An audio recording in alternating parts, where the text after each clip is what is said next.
Cinema టికెట్ల రేట్లు పెంచుకోవడానికి అవకాశమిచ్చే ప్రభుత్వాలు. పెద్ద సినిమా విడుదల అంటే సగటు అభిమానికి గుండెదడే. సినిమా టికెట్ రేట్లు పెంచాలి, పెట్టిన ఖర్చంతా రాబట్టుకోవాలి. పసలేని కథను కూడా కోట్లు పెట్టి తీస్తున్న నిర్మాతలు భారీ రెమ్యునరేషన్లతో రికార్డులు బద్దలు కొడుతున్న హీరోలు.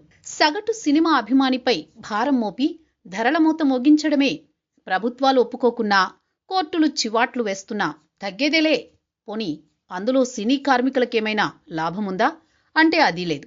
కానీ సగటు అభిమాని తమ ఫేవరెట్ హీరో సినిమా రిలీజ్కి కనీస టికెట్ల ధర అందుబాటులో లేకుండా పెంచేస్తున్నారు. సగటు మనిషికి సినిమా ఒక వ్యాపకం. వారు వెచ్చించే డబ్బులే హీరోల రెమ్యునరేషన్లు, నిర్మాతల జేబులు నింపేది.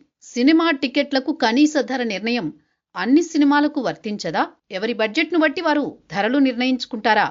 మరి ఒక రైతుకు తాను పండించిన పంటకు ధర కట్టుకునే అవకాశం లేదు. ఒక సామాన్యుడు ఇల్లు కట్టుకుంటే అయ్యో పాపమని ధర తగ్గించే అవకాశం అస్సలే లేదు. ఆరుగాలం శ్రమించే అన్నదాత మాత్రం డిమాండ్, ప్రభుత్వ విధానాలు, సప్లైపై ఆధారపడాలట.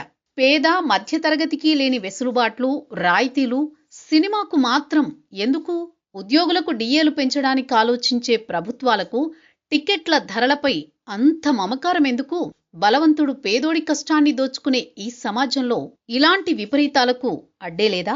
అభిమానాన్ని అడ్డుపెట్టుకుని టికెట్ల ధరల పెంపు పేరుతో సాగుతోన్న ఈ అరాచకానికి చెక్ పడదా? ఓ సామాన్యుడి ప్రశ్నలివి. మరి దీనికి సమాధానం ప్రభుత్వం చెబుతుందా?